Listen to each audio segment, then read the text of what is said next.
নমস্কার। গল্পকথক রীতির short story চ্যানেলে আপনাদের সবাইকে স্বাগত জানাই। প্রত্যেক দিনের মতন একটা নতুন গল্প নিয়ে আপনাদের কাছে চলে এসেছি। আশা করি আজকের গল্পটিও আপনাদের খুব ভালো লাগবে। ভালো লাগলে কমেন্টে তো জানাবেনই, আর চ্যানেলটিও সাবস্ক্রাইব করে রাখবেন কিন্তু। তো চলুন শুরু করি আজকের গল্প।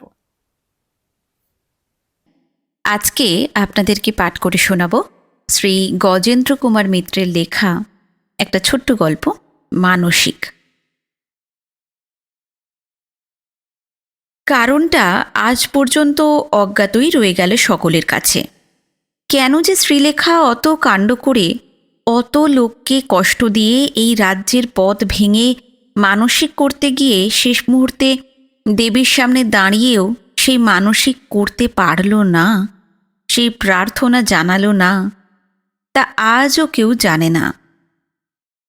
ওর স্বামী তো নয়ই, ওর বাপের বাড়িরও কেউ নয়। যে ভাই সঙ্গে গিয়েছিল সে তো মুখ দেখা দেখি বন্ধ করে দিয়েছে। অকারণে কষ্ট দেবার জন্য নয়, কথাটা খুলে না বলার জন্যই। তার বিশ্বাস যে যেহেতু সেই কষ্ট করেছে সর্বাধিক, তার অন্তত জানবার অধিকার আছে কারণটা। কিন্তু তবু শ্রীলেখা কাউকেই বলতে পারেনি, বলতে পারবেও না কোনো দিন। এই রহস্য তার শেষ নিঃশ্বাসের সঙ্গেই বিশ্বের বায়ুমণ্ডলে তার শব্দ ভাণ্ডারে মিলিয়ে যাবে একদিন। শ্রীলেখার ছোট ভাই তরুণী খবরটা এনেছিল একদিন। ওর দিদির যে ছেলে মেয়ে হয়নি, এটা ভগবানের একটা রীতিমতন অবিচার বলেই মনে করত সবাই। শ্রীলেখার মা ও শাশুড়ি তো বটেই, অন্য আত্মীয় স্বজন এমনকি ভগ্নিপতি প্রভৃতি পুরুষ আত্মীয়েরাও। তার কারণ শ্রীলেখার স্বামী অমিত বিত্ত। সে ধনীর সন্তান, ধনীর দৌহিত্র এবং নিজেও বিরাট কন্ট্রাক্টর ফার্মের মালিক। ইঞ্জিনিয়ার হয়ে বেরিয়ে চাকরির চেষ্টা না করে সামান্য কিছু টাকা দিয়ে একটা মুমূর্ষ কন্ট্রাক্টিং ফার্ম কিনে নিয়েছিল। না নিলেও চলতো, কারণ সে ফার্মের তখন গুডউইলের থেকে ব্যাডউইল অর্থাৎ দুর্নামই বেশি। কিন্তু ঘর ভাড়া পাওয়া, অফিস সাজানো প্রভৃতি ঝামেলা বেঁচে গেল, আর ফার্ম হিসেবে অনেক সরকারি খাতায় নাম লেখানো আছে। এই সুযোগ সুবিধার জন্যই ওইটুকু টাকার কার্পণ্য সে করেনি। কার্পণ্যের কোনো প্রয়োজনই ছিল না কোনো দিকে। পৈতৃক এবং মাতামহিক যে বিপুল ঐশ্বর্য পেয়েছিল মোহন, তা রবীন্দ্রনাথের ভাষায় অধস্তন তিন পুরুষকে অধঃপাতে দেবার পক্ষে যথেষ্ট। উপার্জন না করলেও চলত, কিন্তু মোহনের কাজটাই হলো নেশা। সে স্পষ্টই মাকে বলেছিল, কঠোর পরিশ্রম না করলে বিপুল বিলাসে ভেসে যাব মা। এই হলো আমার মানসিক গঠন। আমার মধ্যে যে এনার্জি আছে, একটা সাধারণ মানুষের চেয়ে অনেক বেশি। এই এনার্জিকে কাজে লাগাতে না পারলে সেই আমাকে কাজে লাগাবে, বেতাল ভূতের মতো ঘাড়ে চেপে বসবে। সত্যি অনেক যেন উদ্বৃত্ত কর্মশক্তি ছিল মোহনের। 24 ঘন্টার মধ্যে 20 ঘন্টা খাটলেও ক্লান্ত হতো না। সেই মরা ফার্মটাকে সে আজ ভারতবর্ষের মধ্যে বিখ্যাত ইঞ্জিনিয়ারিং কন্ট্রাক্টর ফার্মে রূপান্তরিত করেছে। আজকের এয়ার কন্ডিশন করা অফিস, ঝকঝকে ফার্নিচার, অনাবশ্যক বিস্তর কর্মচারী দেখলে সেদিনে সেই আপিসের মালিকরা চিনতে পারবেন না। টাকার দরকার নেই বলেই বোধহয় ঈশ্বর মোহনকে টাকা ঢেলে দিয়েছেন। সারা ভারত জুড়ে কাজ তার, কি কেন্দ্রীয় কি রাজ্য সরকার, সব সরকারি মহলেই তার সুনাম ও প্রতিপত্তি। কিন্তু এই তিন পুরুষের টাকা নিয়ে কি হবে? এই বিপুল বিত্ত কে ভোগ করবে? আত্মীয়রা অবিরাম এই প্রশ্ন করেন পরস্পরকে। শ্রীলেখাকে জানান সমবেদনা। সেই সমবেদনা যে কাঁটার মতন বেঁধে তাকে নিরন্তর ক্ষতবিক্ষত করে, এরা তা বোঝে না। আত্মীয়তা দেখাবার একটা প্রধান উপায় হিসেবেই ধরে নিয়েছেন, আত্মীয়তা দেখিয়ে অন্তরঙ্গ ও প্রিয় হবার সুযোগ হিসেবে। তার ফলে অথবা স্বাভাবিক নিয়মেই শ্রীলেখাও বিচলিত হয়ে পড়ে। নিজেকে অপরাধী মনে করে শাশুড়ির কাছে, শ্বশুরের বংশ রক্ষা করতে পারছে না বলে। শাশুড়ি অবশ্য কোনো গঞ্জনা দেন না। আজকালকার ছেলেদের ভয়ই করেন। আগেকার মতো 3বার বিয়ে দেবার দিন নেই তাও জানেন। তবে তিনি যে মধ্যে মধ্যে দীর্ঘ নিঃশ্বাস ফেলেন এবং এই মন্দিরে ওই মন্দিরে ছুটে যান মানসিক করতে, সেটা শ্রীলেখা জানে। তাতেই আরও লজ্জিত হয়ে পড়ে সে। মানসিক ও পুজোর বেশি কিছু করবার নেই। তাবিজ মাদুলি মোহন পড়তে দেবে না, নইলে এতদিনে বোধহয় বধূর কণ্ঠ ও বাহুমূল ভরিয়ে দিতেন। মোহন এসব কিছু বিশ্বাস করে না, হেসে উড়িয়ে দেয়। একবার তবু গোপনে পড়িয়েছিল মোহনের মা। মোহন দেখতে পেয়ে ছুঁড়ে ফেলে দিয়েছিল, বলেছিল, আমি বিজ্ঞান পড়া লোক মা, যন্ত্রের কথা বলো বিশ্বাস করতে রাজি আছি, আর ভক্তি বিশ্বাস বলো সেটা আমারই বেশি তোমার চেয়ে। আমি বিশ্বাস করি যে ভগবান যা করেন মঙ্গলের জন্য। যদি সন্তান দিলে আমার কোনো মঙ্গল হতো তিনি নিশ্চয়ই দিতেন। তার ইচ্ছাকে আমি মাদুলি পরিয়ে খণ্ডন করতে যাব, এত বড় অবিশ্বাসী নাস্তিক আমি নই। আসলে এই অভাব বোধটা মোহনকে বিচলিত করত না আদৌ। তার যে সন্তান সম্বন্ধে কোনো আকাঙ্ক্ষা আছে বা ছিল তাও মনে হতো না তাকে দেখে। আর যে দিন রাতের মধ্যে 18-19 ঘন্টা পরিশ্রম করে তার এসব চিন্তা সময়ই বা কই। মোহনের নিজের ভাষায় আকাশে ফাঁদ পেতে দুঃখ ধরতে যাওয়া এক রকমের বেকারি বিলাস। যে বেকার, যার প্রচুর সময়, তারই ওসব সাজে। আমার সময় কই? মুশকিল এই যে যে বেকার, যার প্রচুর সময়, সেরকম লোক মোহনের নিকটেই ছিল, কিন্তু মোহন দেখতে পেত না, অর্থাৎ শ্রীলেখাকে। সে বেচারি না পেত স্বামীকে, না পেত ছেলে মেয়ে, কাজও ছিল না কিছু। কিছু কিছু সামাজিক কাজ করত, এই মহিলা সমিতি, শৌখিন কাজ প্রভৃতি। তবে তাতে আর কতটা সময় যায়? শেষ পর্যন্ত এমন হলো যে একটা নিরন্তর বিষাদ তাকে আচ্ছন্ন করে রাখত দিনরাত। সেই সময় বিষণ্ণ এমনকি মোহনের মাকেও মনে হতো না কোনো দিন। এই যখন অবস্থা, তরুণ কোথা থেকে সংবাদ নিয়ে এলো যে হিমাচল প্রদেশের চাম্বা জেলার ভরমৌরে ব্রহ্মাণী দেবীর মন্দির আছে। সেখানে যে কোনো মানসিক করলেই তা ফলে। বিশেষত সন্তানের কামনায় মানসিক করলে তো কথাই নেই। তার অফিসের এক সহকর্মীর স্ত্রী বিবাহের 23 বছর পরে সন্তানবতী হয়েছেন। তিনি মাত্র গত বছর গিয়ে মানসিক করে এসেছিলেন ভরমৌরে। অবাক হয়ে শ্রীলেখা প্রশ্ন করে, সে আবার কোথায়? হিমালয় সম্বন্ধে একেবারে সে অজ্ঞ নয়। সাধারণ যেসব শৈলাবাস, আলমোড়া, নৈনিতাল, রানীক্ষেত, শিলং, দার্জিলিং সবই তার ঘোরা হয়ে গেছে। মোহনের সঙ্গে অবশ্য নয়, অত সময় তার নেই। ঘুরেছে সে, ভাই বা ভগ্নিপতি বা তার এক পিস্তুত দেওর প্রকাশের সঙ্গে। প্রকাশ মোহনের অফিসেই কাজ করে, তার বিশ্বস্ত ও প্রিয় পাত্র। তাকে আর শাশুড়িকে সঙ্গে নিয়ে বহু দেশ ঘুরে এসেছে এর মধ্যেই। কিন্তু তরুণের আবার ওইসব পোশাকি শৈলশহর পছন্দ নয়। সে একটু অ্যাডভেঞ্চারের পক্ষপাতী। বাংলাদেশে যে 2-3টি পর্বত অভিযাত্রী সংঘ আছে তার সবকটারই সভ্য সে। যখন তখন দিদির কাছ থেকে মোটা টাকা চাঁদা আদায় করে দেয় বলে তার খাতিরও আছে এইসব সংঘে। তেনজিংকে ঝুড়ি ঝুড়ি চিঠি লেখে, হিলারির ছবি শোবার ঘরে খাটের পাশে টাঙিয়ে রেখেছে। সে বুঝিয়ে দিল ব্যাপারটা, কাশ্মীর যাবার সময় পাঠানকোট হয়ে গিয়েছিলি, মনে আছে তো? এ তো সেই পাঠানকোট হয়েই যেতে হয়। পাঠানকোট থেকে চাম্বা বাস যায়। চাম্বা হলো হিমাচল প্রদেশের একটা জেলা সদর। সেখান থেকে দুর্ঘটটি। জিপ যায় অবশ্য, কিন্তু জিপে না যাওয়াই ভালো। দুর্ঘটটি থেকে ভরমৌর মাত্র 20 মাইল পথ। হেসে খেলে 2 দিনেই পৌঁছে যাবি। শ্রীলেখা হেসেই উড়িয়ে দেয়, 20 মাইল পাহাড় ভেঙে আমি মানসিক করতে যাব? আমি তো পাগল হইনি এখনো। কিন্তু তরুণের তখন কল্পনা উত্তপ্ত হয়ে উঠেছে। সে উত্তেজিত স্বরে বলে, তোরা কি রে, ওখানে তো ওই পথেরই আনন্দ। মানসিকের কথাটা ভুলেই না হয় যা। ধর, হিমালয়ের একটা আশ্চর্য জায়গায় যাচ্ছিস দৃশ্য সৌন্দর্য দেখতে। আর তাছাড়া মণিমহেশ একটা বিখ্যাত তীর্থ, কত লোকে শুধু তীর্থই করতে যায়। মণিমহেশ নামটা চেনা শ্রীলেখার, একাধিক ভ্রমণ কাহিনীতে সে পড়েছে। সে এবার একটু কৌতূহলী হয়, বলে, মণিমহেশের কাছে নাকি? হ্যাঁ রে বাপু, ওই ভরমৌর হয়েই মণিমহেশ যেতে হয়। মণিমহেশ জায়গাটায় কোনো মন্দির নেই, কি শিবের মন্দির ওই ভরমৌরেই আছে। তা হোক, অত শখ আমার নেই। তোর যেতে ইচ্ছে হয় তুই যা, আমি খরচ দিয়ে দেব। ভারী তো, ওইসব আমার কবেই হয়ে গেছে।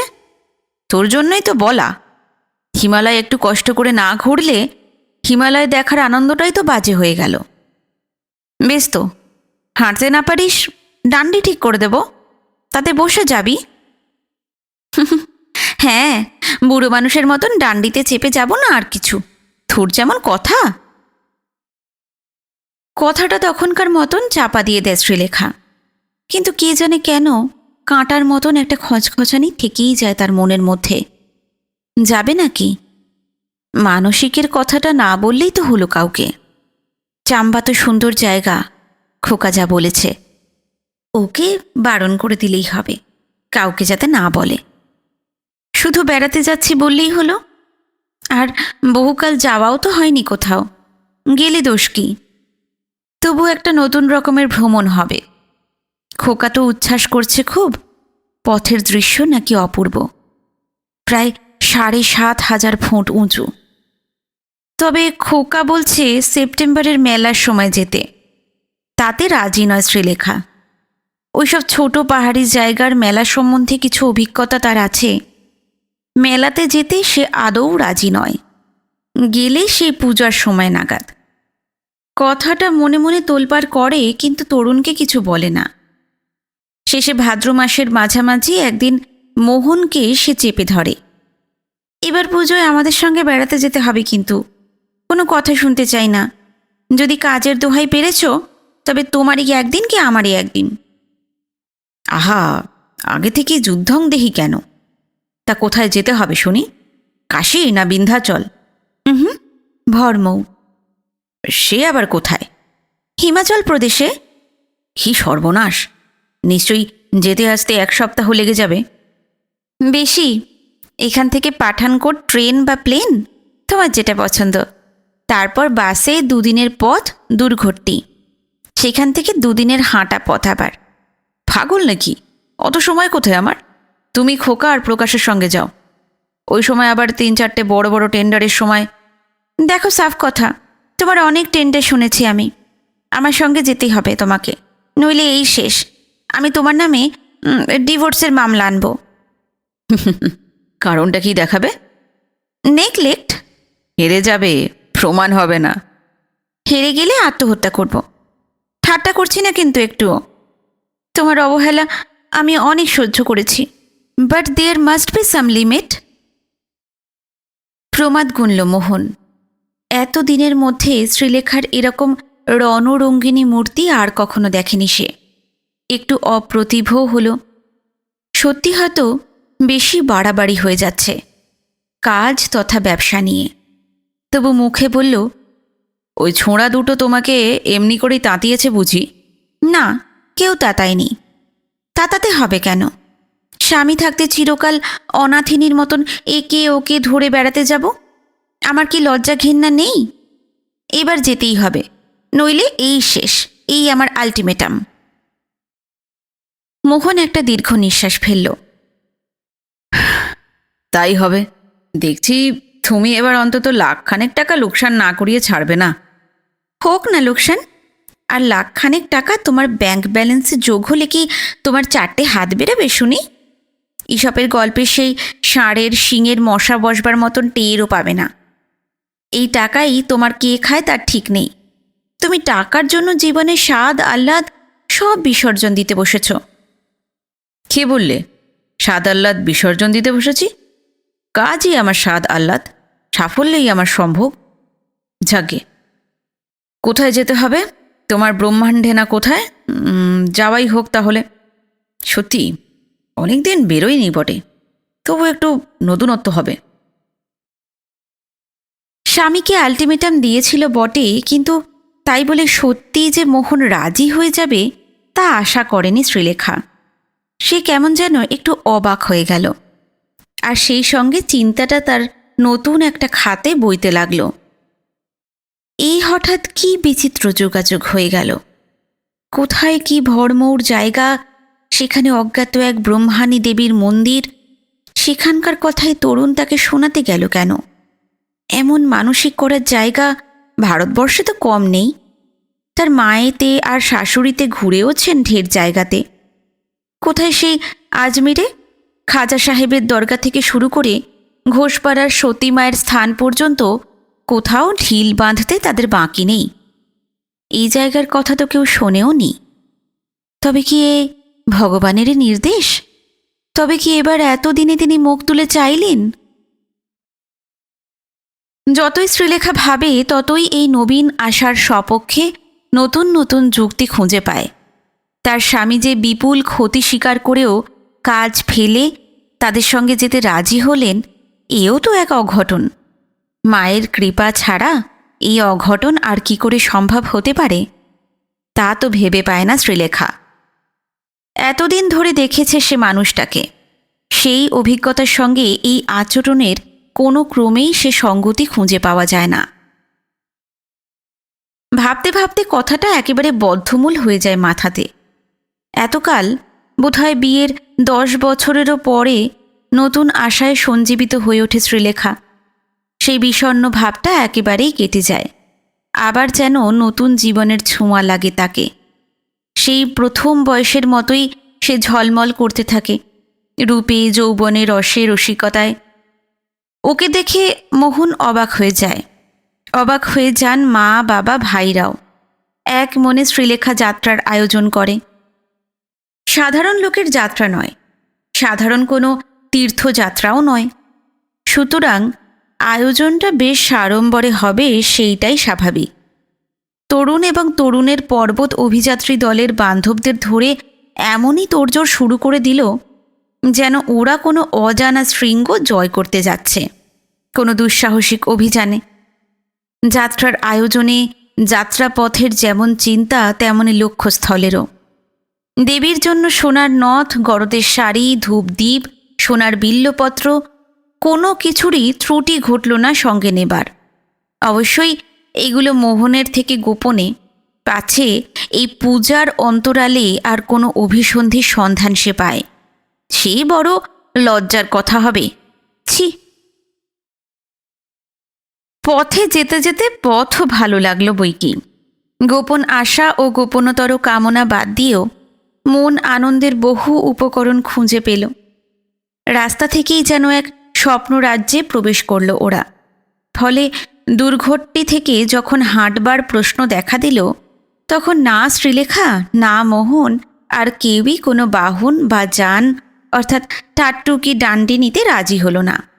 সকলেই হাঁটতে চাইল, এমনকি এতে করে যে ফিরতে আরও 2 দিন দেরি হতে পারে তাও যেন ওরা ভুলে গেল। ভরমৌর পৌঁছে আরও ভালো লাগলো ওদের। ভরমৌর একটা বিশাল উপত্যকা। উপত্যকার চারিদিকে ঘন নীল পর্বতশ্রেণী। সারা উপত্যকা জুড়ে অসংখ্য বাড়ি ঘর ছড়িয়ে রয়েছে। কেন্দ্রস্থল প্রায় সমতল। এই সমতল অংশটুকুতে মন্দির ও প্রাচীন রাজপ্রাসাদ। চাম্বার রাজাদের আদি নিবাস ভরমৌর। ভরমৌর একসময় চাম্বার রাজধানী ছিল। এখন ভরমৌর চাম্বা জেলার একটি মহকুমা মাত্র। উপত্যকার এক পাশ দিয়ে বয়ে যাচ্ছে বুড়ঢাল খরস্রোতা পাহাড়ি নদী। উচ্চতা 7,000 ফুট থেকে 8,000 ফুটের মধ্যে। প্রধান মন্দির মণিমহেশে।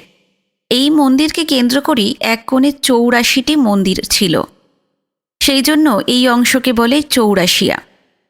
তার মধ্যে এখনও 10-15টি শিবলিঙ্গ বর্তমান। মণিমহেশ মন্দিরটি বেশ বড়, সুবিশাল শিবলিঙ্গ। এখন মণিমহেশে কোনো মন্দির নেই, এখানেই তার পুজো হয়। মণিমহেশ মন্দির ছাড়াও কয়েকটি মন্দির আছে, যেমন লক্ষ্মী, গণেশ, কার্তিক, নৃসিংহ প্রভৃতির। আর আছে একটি সুমিষ্ট জলের ঝর্ণা। ভরমৌরের প্রাণধারা। ভরমৌর নামটি হয়েছে সম্ভবত ব্রহ্মাণী দেবীর নাম থেকেই। ব্রহ্মাণী দেবী বাস করেন এক পাহাড়ের উপর। দেবী অতিশয় জাগ্রত। তিনি এই প্রকৃতির নিয়ন্ত্রী। তার করুণা না হলে কোনো কাজ সার্থক হয় না। তিনি ভীষণ দর্শনা, উগ্রা। তার ভয়েই নাকি মণিমহেশ যাবার পথে শিব এক রাত্রির বেশি থাকতে পারেননি এখানে। শিব যেখানে বিশ্রাম করেছিলেন সেইখানেই মণিমহেশ মন্দির। তরুণের এক বন্ধু জ্যোতির্ময় এক পর্বত অভিযাত্রী দলের চাই। তার কাছে জানতে চেয়েছিল শ্রীলেখা ভরমৌরের বিবরণ। তার জবাবে এই কটি লাইন লিখে সে পাঠিয়েছিল। লেখাটি সঙ্গে করে ওরা এনেছে, কিন্তু এইখানে পৌঁছে দেখছে বর্ণনাটা বড়ই গদ্য। এই স্থানটা অনেক অনেক বেশি সুন্দর। কাজ যদি কিছু নাও হয় এখানে, তবুও এখানে আসা তাদের সার্থক হয়েছে বলেই মনে করবে শ্রীলেখা। মোহন তো মনে হচ্ছে তার জগতের কথা, বাড়িঘর, রাস্তা নির্মাণ, মেরামত, টেন্ডার এইসবের কথা একেবারেই ভুলে গেছে। ওরা ভরমৌর পৌঁছে সেই দিনই স্থানীয় মন্দিরগুলো দেখে নিল। মণিমহেশের মন্দিরের পুজোর কাজটাও সেরে ফেলল। আগেই ব্রহ্মাণী দেবীকে দর্শন করে আসবার প্রস্তাব করেছিল তরুণ। শ্রীলেখা রাজি হয়নি। পথে চা ও দুধ খেয়েছে একাধিকবার। এখন এইভাবে দেবীর সামনে গিয়ে দাঁড়াতে সে রাজি নয়। পবিত্র হয়ে শুদ্ধ দেহ মন নিয়ে দেবী দর্শন এসে যাবে, জানাবে তার জীবনের সবচেয়ে বড় আকাঙ্ক্ষার কথা। পরের দিন ভোরেই স্নান সেরে নিল শ্রীলেখা। সঙ্গের পাহাড়ি গাইডটিরও হাত পা ধুইয়ে তার হাতে পুজোর উপকরণ দিয়ে সূর্যোদয়ের প্রায় সঙ্গে সঙ্গেই রওনা দিল সে। তরুণের পরামর্শে ফ্লাস্কে চা করে রেখে দিয়েছিল, শেষ রাত্রে তাই খেয়ে নিয়েছিল। নইলে তরুণ বলেছিল অতখানি পদ ভাঙতেও যেমন কষ্ট হবে, তেমন দেরিও হবে তো কম নয়। ফিরে আসতে আসতে দুপুর গড়িয়ে যাবে হয়তো। অতক্ষণ চা না খেয়ে মাথা ধরে উঠবে, মিছিমিছি কষ্ট। আর দেহে কষ্ট হতে থাকলে নিশ্চিন্ত হয়ে পুজো তো করাই যায় না। বসতি ছাড়িয়ে কতগুলো সরকারি আপিস পেরিয়ে পাহাড়ে ওঠার রাস্তা। রাস্তা বলা অবশ্য ভুল, সেরকম বিশেষ কিছু নেই। এমনকি পায়ে চলা যে সংকীর্ণ পথটুকু এতক্ষণ দেখা যাচ্ছিল, বিডিও অফিস আর পোস্ট অফিস ছাড়াতেই সেটাও শেষ হয়ে গেল। এরপর ভেড়া চড়াবার যে পথ, সেইটুকুই ভরসা। সেটাও খুব স্পষ্ট বোঝা যায় না। ওপর থেকে পাহাড়ি ঝর্ণা নেমেছে, সেই স্রোতরেখাই আসলে পথরেখা। অবশ্য পাহাড়ি পথমাত্রেই প্রায় তাই। লক্ষ্য করলে দেখা যাবে দীর্ঘকাল পাহাড় কেটে কেটে নদী যে পথ করেছে, মানুষ সেই পথে সুযোগ নিয়েই তার পথ বানিয়েছে পড়ে। সেই জন্যই বাসেই যান আর হেঁটেই যান, একটা না একটা নদী থাকবেই আপনার পথের পাশে পাশে। এখানে অবশ্য তৈরি পথ কিছু নেই, পাশের নুড়ি ডিঙিয়েই মারিয়েই যাওয়া। কোথাও বা সেই পাথর এত পিছল যে পা রাখা যায় না। তরুণের অভ্যাস না থাকলেও তার স্বাভাবিক কর্মশক্তি এত বেশি, প্রাণোচ্ছলতা সর্বদাই উপচে পড়ছে যেন তার মধ্যে থেকে। দুজনেই বেশ খানিকটা করে এগিয়ে যাচ্ছে। কেবল শ্রীলেখার জন্যই দাঁড়াতে হচ্ছে মধ্যে মধ্যে। গাইড ছোকরা তো আরও বিরক্ত হয়ে উঠছে, তার পা চুলবুল করছে এগিয়ে যাওয়ার জন্য। কিন্তু শ্রীলেখা যেন আর পারছে না। মধ্যে মধ্যে মনে হচ্ছে একটা পা এগোনোও কষ্টকর হয়ে উঠেছে। এক এক জায়গায় খাড়া চড়াই অল্পই, তবু সেইটুকু ভাঙতেই যেন বুক ফেটে যাচ্ছে একেবারে। এমনই একটা চড়াই ভাঙার পর দাঁড়িয়ে একটু দম নিচ্ছে শ্রীলেখা। সঙ্গী দুজন ও গাইড তিনজনেই সামনের দিকে এগিয়ে গেছে খানিকটা। খুব দূরে না গেলেও ঠিক সেখানটা থেকে দেখা যাচ্ছে না কাউকে। এমন একটা বাঁকের আড়ালে পড়েছে তারা, হঠাৎই যেন একেবারে শূন্য থেকে একটা সন্ন্যাসী এসে দাঁড়ালেন ওর মুখোমুখি। পাশেই একটা বিরাট আলগা পাথর দাঁড়িয়ে, সম্ভবত সেটারই ওপাশে ছিলেন তিনি। ওর পায়ের শব্দ পেয়ে বা ঘন ঘন নিঃশ্বাসের শব্দে সামনের দিকে ঘুরে এসে দাঁড়িয়েছেন। এরকম আকস্মিক এবং নিঃশব্দ আগমনে ভয় পেয়ে চমকে উঠবারই কথা। মানুষটাও বিরাটকায়, মাথায় তেমনই বিপুল জটা, পরনে সামান্য মাত্র কৌপিন। এই দুর্দান্ত শীতেও একেবারে নগ্ন দেহে রয়েছেন, তাতে একটা গায়ে কাঁটা পর্যন্ত দেয়নি। কিন্তু প্রথমটা একবার বুকের মধ্যে ছ্যাঁত করে উঠলেও তার মুখের দিকে চেয়ে নিমেষে একটা আশ্বাস লাভ করল। ভারী প্রসন্ন আর উদার মুখ, দৃষ্টিতে অভয় যেন ঝরে পড়ছে। দুই হাত তুলে নমস্কার করল শ্রীলেখা। পায়ে হাত দিতে যাচ্ছিল, কিন্তু সেটা অর্থাৎ স্ত্রীলোকের স্পর্শ উনি পছন্দ করবেন কিনা তা ঠিক বুঝতে পারল না। সাধুও দুহাত কপালে ঠেকিয়ে অস্পষ্ট কণ্ঠে শিব শিব ধ্বনি করলেন। তারপর পরিষ্কার হিন্দিতে বললেন, দেবীকে দর্শন করতে যাচ্ছিস বেটি? যা মা, নিষ্কাম চিত্তে পবিত্র মনে মাকে প্রণাম করে আয়। কিন্তু খবরদার, মায়ের কাছে কিছু যেন চেয়ে বসিসনি। ও বেটি ভারী বদ, চাইলে দেয়, কিন্তু যে যা চায় তা তো দেয়, আবার বেশিও দিয়ে দেয় সঙ্গে সঙ্গে। তুই হয়তো ছেলে চাইলি, ছেলে দিল, কিন্তু সে ছেলে হয়তো কানা খোঁড়া হলো, কিংবা আজীবন পঙ্গু হলো, কিংবা হয়তো ভালো ছেলেই দিল, সেই সঙ্গে বৈধব্যও দিয়ে দিল। পয়সা চাইলে পয়সা দেয়, ঢেলেই দেয় হয়তো। ফাও দিল হয়তো বংশনাশ, লোকটা মারা গেল, মরল যখন ক্রোড়পতি, কিন্তু ভোগ করবার মতন একটা ছেলে মেয়েও রেখে গেল না। না, দেবীর কাছে ভগবানের কাছে কিছু চাসনি, তাতে উনি বিরক্ত হন। তোর যাতে ভালো হয়, তোর না হলেও আর 5 জনের হয়, সেই ব্যবস্থা তো তিনি করেই দিয়েছেন। তবে আর বখেরা করা কেন? এমনি যা, দর্শন করে পুজো দিয়ে আয়, তোর ভালো হবে। এই বলেই খুব দ্রুত, যেন কেউ এই কথা কটা বলতেই পাঠিয়েছে, এমনিভাবেই কথা কটা সেরে তিনি আবার বড় পাথরটার আড়ালে চলে গেলেন। সামান্য একটু পরে প্রাথমিক স্তম্ভিত ভাবটা কাটতেই ছুটে গিয়ে প্রাণপণে খুঁজে আর তাকে দেখতে পেল না। যেন শূন্য থেকে আবির্ভাব ঘটেছিল তার, শূন্যেই আবার অন্তর্ধান ঘটল। যেন কেউ শ্রীলেখাকে হুঁশিয়ার করে দেবার জন্যই পাঠিয়েছিল। কোনো মতে কাজটা সেরে তিনি চলে গেলেন। শ্রীলেখা স্তম্ভিত হয়ে গিয়েছিল, এ কথা বললে ভুল বলা হবে। ওর দেহের প্রতি রক্তবিন্দু যেন সেই কিছুকালের মতো নিশ্চল হয়ে গিয়েছিল। বুকে স্পন্দন ছিল না, ধমনীতে কোনো ধ্বনি ছিল না। বোধহয় কয়েক মুহূর্তের জন্য নিঃশ্বাসও রুদ্ধ হয়ে গিয়েছিল। অবশ্য খুব বেশিক্ষণ থাকেনি সেই অবস্থাটা। সামান্য কয়েক মুহূর্ত পরেই সংবিত ফিরে পেল সে, আর সঙ্গে সঙ্গেই ব্যাকুল হয়ে সেই বড় পাথরের ওদিকে কাছাকাছি সম্ভাব্য সমস্ত অন্তরাল খুঁজে দেখল, কিন্তু তাকে কোথাও আর দেখতে পেল না। যেন সত্যি সত্যি বাতাসেই তিনি মিলিয়ে গেলেন। বেশি খোঁজার মতন জায়গা ছিল না আশেপাশে, শক্তিও ছিল না শ্রীলেখার। শারীরিক ক্লান্তি তো আছেই, অকস্মাৎ এই একটা আবেগের আঘাতে সমস্ত স্নায়ুও যেন শিথিল হয়ে পড়েছে। অবসন্নভাবে সেই জলের ধারে একটা বড় পাথরে সে বসে পড়ল। বরফের মতন ঠান্ডা জলে পা ডুবিয়ে দিল। বেশি দেন মা, বেশি কেন? যে যা চায় তার সঙ্গে বেশি আর কিছু, আরও খানিকটা। তাকে কি দেবেন? কি দিতে পারেন? সন্তানকে পঙ্গু করবেন? কানা খোঁড়া, কালা, কিংবা বোকা, কিংবা চিররুগ্ন?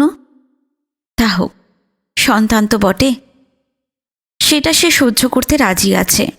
যদি গর্ভে কোনো সন্তান ধারণ করতে পারে, যদি কোলে কিছু পায়। কিন্তু ওই সাংঘাতিক কথাটা কেন বলল সন্ন্যাসী?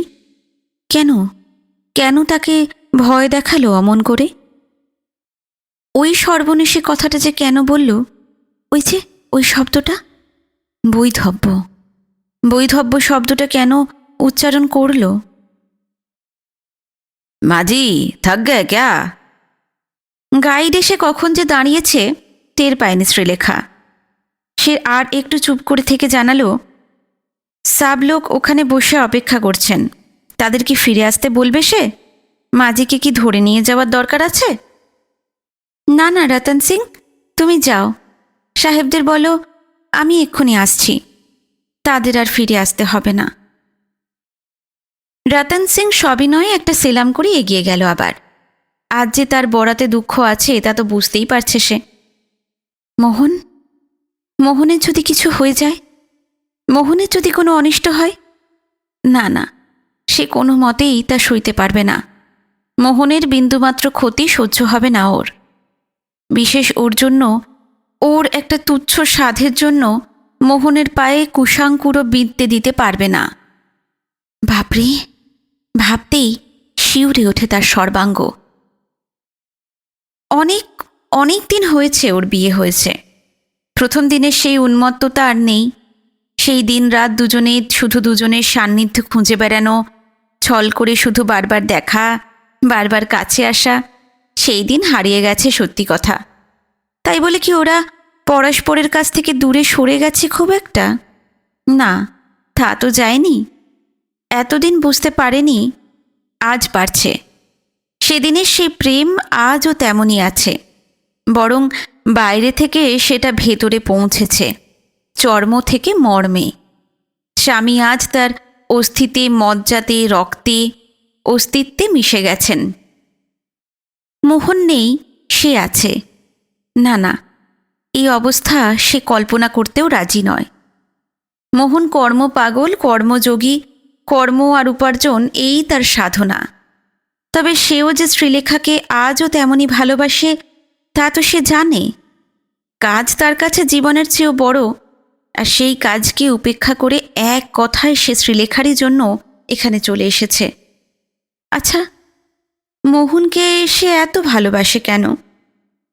সে কি মোহন অমিত বিত্তশালী বলে, বিদ্বান, বুদ্ধিমান, ধনী, উদ্যমী বলে?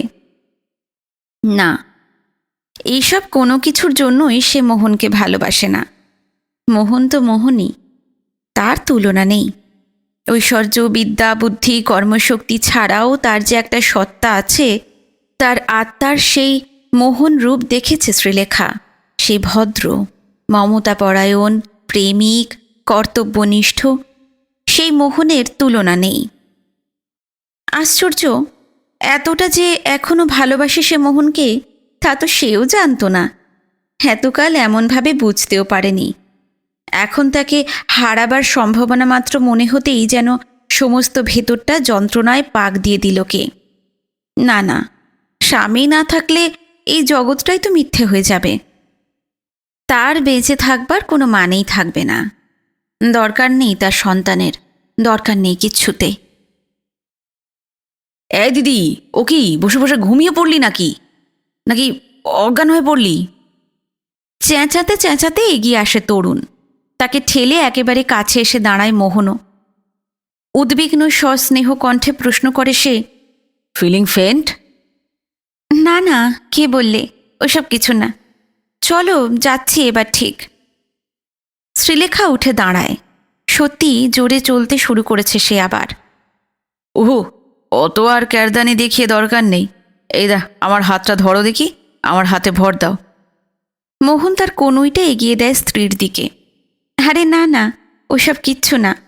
আরে ধরোই না বাপু, হাত ধরার জন্যই তো স্বামী। একসঙ্গেই যাই না কিছুটা। আমার হাত ধরে তুমি নিয়ে চলো সখা। কি বলিস রতন? কে জানে কেন এতকাল পরেও এই স্পর্শে রোমাঞ্চ জাগে শ্রীলেখার। একেবারে ওপরের সমতলে পৌঁছে হাত ছাড়তে দেয় মোহন। তারপরেও প্রশ্ন করে, দেখো ঠিক আছো তো? চলতে পারবে তো?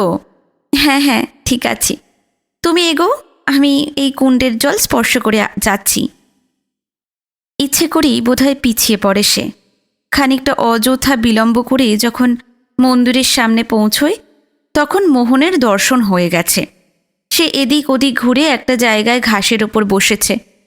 এইরকম পাহাড়ি জায়গায় ঘাস ছাওয়া সমতল স্থান দুর্লভ। সেই দুষ্প্রাপ্যটাই উপভোগ করছে সে। মন্দির বলতে কিছু নেই অবশ্য। পাথরের নুড়ির উপর নুড়ি সাজিয়ে 3 দিকের দেওয়াল, মাথার উপর খানিকটা অংশ ছাউনি দেওয়া। পূজারী বলল, দেবী মাথার উপর পুরো আচ্ছাদন পছন্দ করেন না। পুরো চাল যতবার ছাওয়ানো হয়েছে, দু একদিনের মধ্যে একটা ঝড় উঠে তা উড়িয়ে নিয়ে ফেলেছে। এইরকম আধা চাল দিলে ঠিক থাকে। মোহন মন্তব্য করল, দেবীর মাথা বোধহয় তার চেয়েও গরম। ভেতরে সিঁদুর মাখানো 2-3টে মূর্তি এবং কয়েকটি নুড়ি, কিন্তু সেসব কিছুই ভালো করে চোখে পড়ল না শ্রীলেখার। কে জানে কেন সে মনে মনে একটা প্রবল অভিমান বোধ করতে লাগলো এই মন্দিরের সামনে দাঁড়িয়ে। অভিমান দেবীর ওপর অথবা ভাগ্যের ওপর, কিংবা সমস্ত বিশ্বজগতের ওপর। সেই অভিমানেই দৃষ্টি বাষ্পাচ্ছন্ন হয়ে এসেছিল তার। ভালো করে কিছু দেখবার ক্ষমতা ছিল না। তরুণ ফিসফিস করে বলল, কিরে নে, তোর যা মানসিক করবার করে নে এবার। শ্রীলেখা ঘাড় নাড়ল, দরকার নেই, চল ফিরে যাই এবার। কি বলছিস কি, দরকার নেই? হ্যাঁ, পাগলামো করিস না। কি চাস ভালো করে মাকে জানা। আমি কিছু চাই না রে, আমার কিছু জানাবার নেই। তরুণ বিস্মিত হয়, বিরক্তও হয় খানিকটা। তবে এত কাণ্ড করে এলি কেন এখানে? এমনি এলুম। তুই আগে কেন এসেছিলি? দেশ বেড়াতে এসেছিলুম, বেরিয়ে গেলুম। সে আবার ফিরতে শুরু করল। তো পুজো দিবি না তুই? কিরে, পুজো দিবি না? থাক না, ওই তো রতন সিং ওখানে নামিয়ে দিক। এই একটা টাকা দক্ষিণা পূজারীকে দিয়ে দে, উনি পুজো করে দেবেন। তারপর এসে সে মোহনকে তাড়া লাগায়, ওঠো দেখি, নামো এবার। সকাল থেকে 1 কাপ চাও পেটে পড়েনি বাবা, মাথা ঝিমঝিম করছে এবার, ওঠো ওঠো। সে অসহিষ্ণুভাবে হাত ধরে টানাটানি করে মোহনের, তাড়াতাড়ি তোলবার জন্য।